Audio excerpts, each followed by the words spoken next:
We're going to dig into our next Swiss startup as part of our summer series here on CNNMoney Switzerland, and Veg in the City join me here today. We have Gudrun Ongania. You're the CEO and founder of the company. Your backstory really caught my attention because you weren't always an entrepreneur. You came from big corporate business. How did you make the transfer from corporate world into being an entrepreneur? Yeah, that's right. I actually worked as a management consultant for 7 years in one of the big consultancy firms. And after leaving the consultancy world, I got a job offer for a big company. I was 30. It was a position rather high up in the global team. Big paycheck, responsible for a project in 90 countries. Actually, everything I dreamt of at that time. But after working there a couple of months, I realized the way I do business, the way I do working with people is different than the company culture where I ended up. And it was a hard decision, but I had to go just a couple of months into the job. So you left the dream job Yes. behind to start Veg in the City. What is a Veg in the City? Veg in the City is a young company all around organic urban gardening. What we do is to provide people living in the city an edible garden which fits to their lifestyle and a lot of knowledge. And we're doing this by having 3 stores, 2 in Zurich, 1 in Winterthur, where we sell over 2,500 products, all to grow your own food in the city. And so how did you get this idea? I mean, you're sitting in your office, Yeah. in your big corporate job. Were you just staring outside and wanting to be there? I mean, what was the kind of thought process that brought you to Veg in the City? Well, the thought process actually only started after I quit the job, as I also done an MBA, an executive MBA all around starting a business. So hang on, this is a big Yes, risk then. I So know. you quit the job Yes. before you had a plan B? Yes. Are you a risk taker? Well, I think you need to as an entrepreneur. I mean, yeah. Okay. And how did you feel about that? Did that not scare you? No, I actually felt relieved. If you feel you don't fit somewhere, it also draws on you. I mean, it doesn't make you comfortable, or at the end, I didn't really enjoy to go there every day.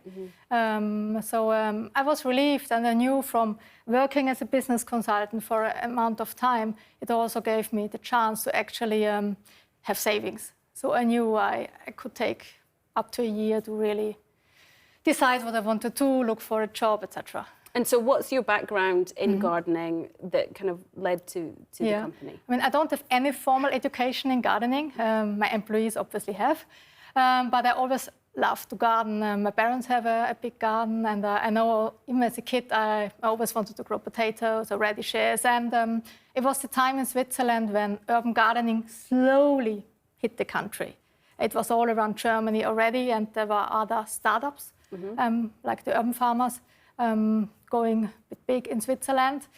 And that made me thinking, I don't want to have a food production in the city, but wouldn't it be cool if everybody could produce their own food, just in small scale, as a fun event, it's about the experience. And also with the thought in mind that if you grow your own food, you learn about seasonality, you value food more. Maybe you make better purchasing decisions and have less food waste, maybe a smaller CO2 footprint. And that idea developed. So what's the ethos behind this? I mean, you obviously didn't get into it to make big money, but it's rather to add value to society. Yes. So what's your kind of driving force? I mean, my driving force is really to add some value to society, be it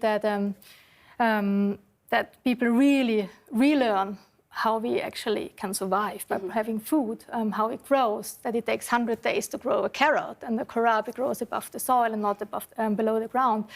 That people relearn that and value it more, because I think with all the climate issues, I mean, that's a very essential skill, and also then how we behave in our purchasing decisions. So that's one side, hand side. The other hand side for me was really, I mean, I've seen the big corporate world, I've seen company cultures. I also experienced how it's still, like it's 9 years back in time, still sometimes is tricky for a woman to actually, work kind of kids. I didn't have kids at that time. But I've seen people going pregnant. It was always a fuss how they come back, how they're part-time, full-time, they don't get the big projects anymore, etc. And I had enough of that as well. So also for me, the driver was also to create an environment where also women or people in general can work in a way where they can succeed and they can live the life they want to, be it working full-time, be it part-time. Isn't that harder, though, for a startup to do than a big corporation who has funding and money behind that? I mean, how do you cope with people being out for illness or, they want to travel or have children? I mean, how do you cope with that? I mean, how do we cope? I mean, sure, you also, as a startup, you have some insurance for that, but obviously it doesn't kick in at day one. In the gardening business, you have a strong seasonality. And so far, we were quite lucky that most pregnancies or child were born in months where the people were taking time off in our off-season, where sometimes you don't need to replace them because we tend to have maybe too much employees in the off-season than in the peak season. And I also find that if you allow people to focus time on their kids and focus time on coming back in the way they want to working life, that they are more flexible, that if you need somebody to jump in an extra day, it is often possible that they find childcare, and it's a give and take, I find. Tell me about starting up your business. You talked about your MBA, so you obviously had that business angle behind you, business backing behind you. Has that helped? It has helped, definitely, yeah. Okay, and then how did you get started? With your savings? Or with investment? With savings, yes. I mean, I wanted to start something which I could kick off quickly. I mean, Veg in the City was founded in February, and I started off with the online shop, which was launched just even 1.5 months later. And there you sold plants? Planters, not plants, planters mainly, pots for small balconies, which are suitable to grow vegetables in.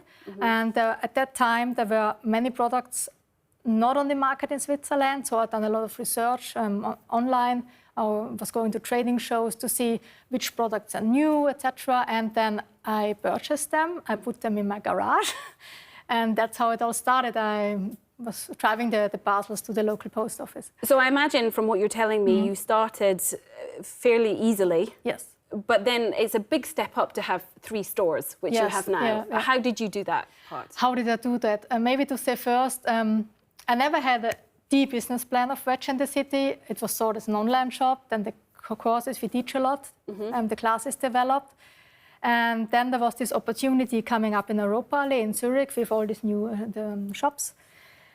And I always thought with my first employee, well, that would be really cool to open a shop, but obviously you need more money. I mean, a shop just to all the interiors, you need staff, you need suddenly to have a warehouse somewhere, etc. It all is cost. How much does it cost, if you don't mind me asking? I mean, 6 digits. 6 digits, because we're often talking to pharma startups on this part of the program, and they're looking for millions, but you yourself are looking for 6 digits. Yes. Okay. Yeah, it's not millions and millions I was needing. So what kind of interest do you have from investors? Was it easy to find your investors? I mean, for me, I was quite lucky because I had somebody in the family backing up the idea and giving an investment. But definitely, I mean, we were going to retail at a time where everybody was moving online. So building up retail shops, even though we had an online store, is not something where you put money in, you do it for 3 years, and then you have your huge return on investment. That's not happening. So then the investor we're having is also really fond of the idea that we're a social enterprise, that we have a social purpose, about the culture, and that is a long-term investment. I mean, the retail market in Switzerland is very difficult, as it is everywhere at the moment. Do you feel that pressure?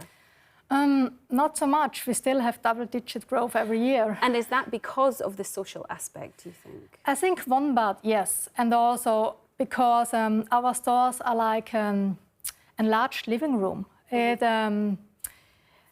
It's small space. There are lots of products. We have all the plants outdoors. Well, we can see in the pictures that we're showing. In season, you also see the cut flowers, which we also source only locally and sustainably grown.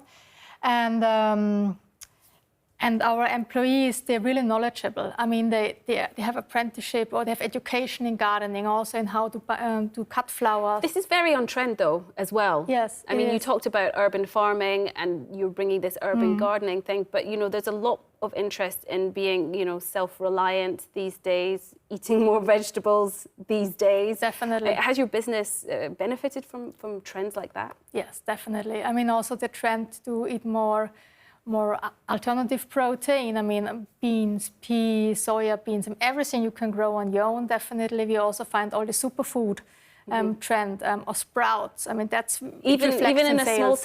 small city balcony. Yes, I mean, it really reflects in sales. I mean, if it's in the news, people will come and ask for that plant or for that superfood. Can I grow it myself? Do you have it? Can you get it? Yeah, for me. You yourself, you are from Austria. Yes. So just how involved are Swiss people in that kind of trend?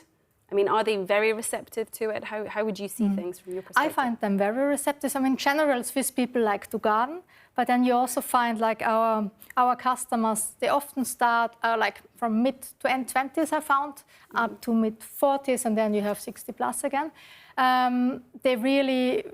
They want to eat organic, they look for a sustainable lifestyle, they want something green, but they also find that gardening is something which really makes them offline. It's like a moment where they can be mindful, take their mobile on the side, really touch the soil, really relate to. So who are your customers? I mean, you said that they come from different age ranges, yes, but definitely. I mean, do you have, you know, the likes of the business people from Paradeplatz come in? We also, I mean, at Europa, obviously you also have the banks upstairs, you have all the Googlers, but you have people all around the city, and we even one had a nun from somewhere in Graubünden just driving there to buy a big planter which she couldn't get online. Okay, wow, yeah. Okay.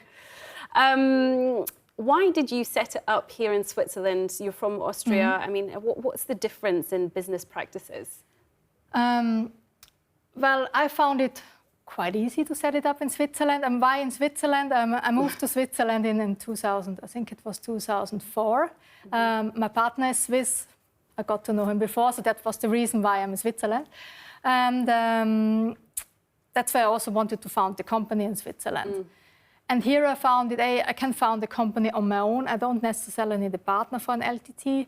I can found it with very little capital, 20K, you can do that. And you don't need any special license or thing to do it. You can just then start. So that was something I found very easy.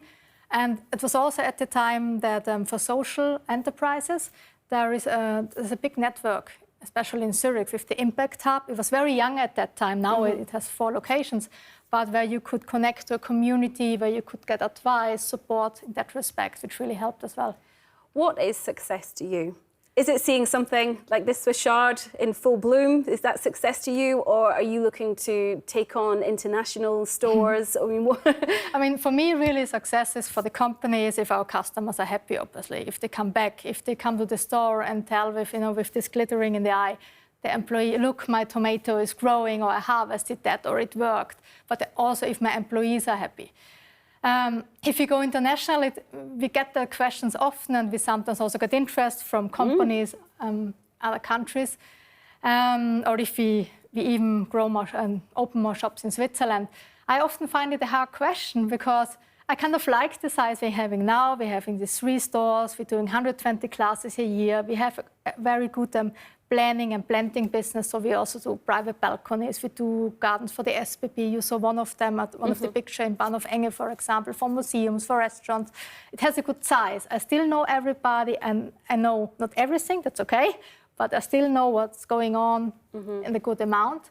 But what about your nun from Graubünden? Yeah. I mean, would you like to serve perhaps a wider Swiss audience? I mean, our customers would definitely shout for Bern and Basel and Lucerne. I mean, we often get questions like, when do you open a shop there? But then maybe I need to explain how our purchasing is structured. Like, we sell a lot of plants, like, and everything we produce, we give production contracts to local nurseries. Okay. So, because we don't want that our plants drive around the whole country or are imported. So moving to Bern, for example, or Basel, it means to redesign the whole production. You need to find the nursery, but also you need to redesign the network, the warehouse system. And for me, it's always the question, how big can we grow to really maintain our company culture and maintain this "we are your personal gardening store" feeling, so that people really feel they are known in our store. I mean, somebody knows their name, they knew what you bought, they know they can go there for 2 hours in our store and just be there. Do we find enough people with actually the education and the profile we need for that? Because if you only have a retail apprenticeship, you cannot work for us. You need to be a trained gardener or a flower specialist. That's really crucial for us because that's our USP. And I can see that maintaining that culture is very important to you. It is very important to me, but maybe it has a limit. I don't know. Or I don't know what I would do if a big retailer would say, "Oh, can I take you over?" Okay. Or if employees would stay. I don't know either. Okay, we'll leave it there. Gudrun Ongania, thank you very much indeed. Thank you, Hannah.